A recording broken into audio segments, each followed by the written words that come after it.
দেখছেন ASR news. শান্তিপূর্ণ vote করার লক্ষ্যে মরিয়া মুর্শিদাবাদ জেলা পুলিশ।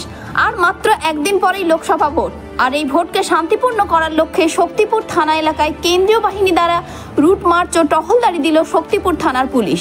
এই রুট মার্চ ও টহলদারিতে উপস্থিত ছিলেন অতিরিক্ত পুলিশ আধিকারিক SDPO Beldanga Mohtasim Akhtar, CI Rejinagar Durgaprasad Majumdar, OC Shaktipur Biswajit Haldar প্রমুখ। রেজিনগর থেকে সোমনাথ হালদারের রিপোর্ট, এএসআর নিউজ।